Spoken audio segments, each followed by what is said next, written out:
Thank you, Mr Deputy Speaker. My question is also for the Attorney-General. Given the concerning precedent set by the new inner-city public housing allocation strategy that extends punishment beyond the judicial system, did the Minister for Facts and Social Housing consult or seek advice from you before this was implemented? The Attorney-General. Thanks, Mr Deputy Speaker. I thank the member for Newtown for that question. It is, of course, a question that concerns the subject matter of the Minister for Family and Community Services portfolio, but notwithstanding that, I'm happy to take the question and answer it. Ministers in the New South Wales Government consult all the time. The Minister is down the hallway from me on level 15 of 52 Martin Place. She's a couple of doors down from me in Parliament, and we have discussions about various matters of common interest all the time.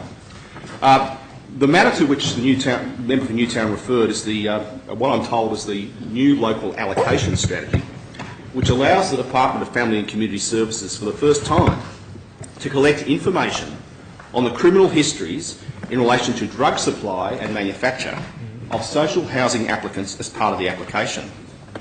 In turn, this means that facts will know who they are, where they are allocated to public housing, and can facilitate links to the drug and alcohol support a tenant needs so they do not re-offend. Under this strategy, Facts and the New South Wales Police will conduct a screening check for applicants that request housing in the inner city.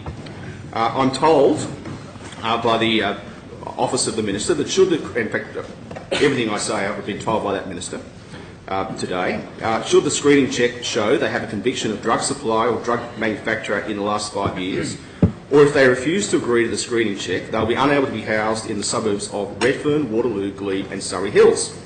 These applicants are instead allocated to properties, so they get other properties elsewhere, not out at Wagga Wagga.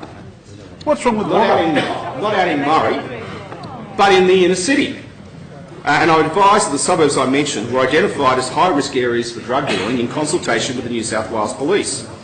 I'm also advised that discretion can be applied in certain situations where a person may have a valid reason to live in the area. Attorney-General. Attorney-General. The member for Newtown. Thank you, Mr Speaker. It's one to my relevance. I asked the Attorney-General. Oh, kidding. I asked the Attorney-General if the Minister for Facts and Social Housing consulted him before the implementation.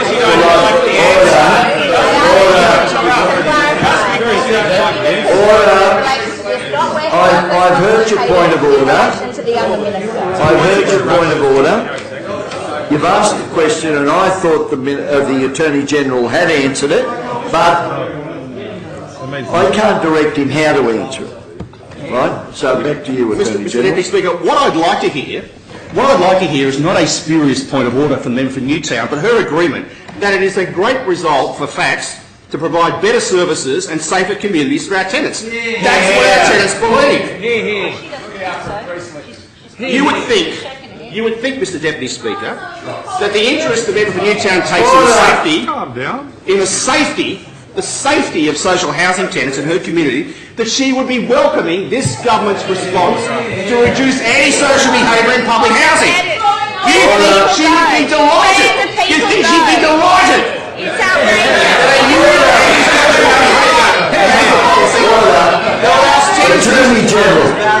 Attorney General, just 1 moment, please. Order. Ministers.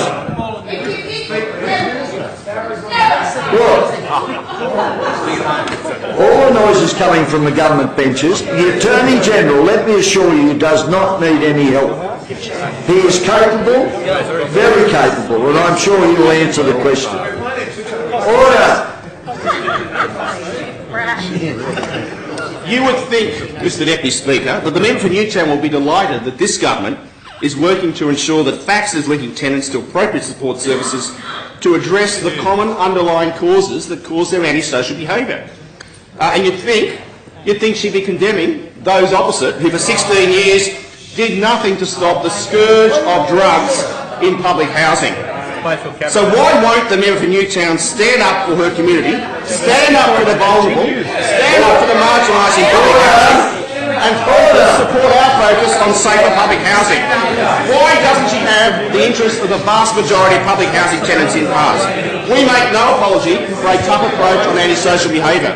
We make no apology for providing social tenants with the best chance to re-establish their lives. And we make no apology for delivering social policy reform that makes the lives of our tenants safer and better. Yeah.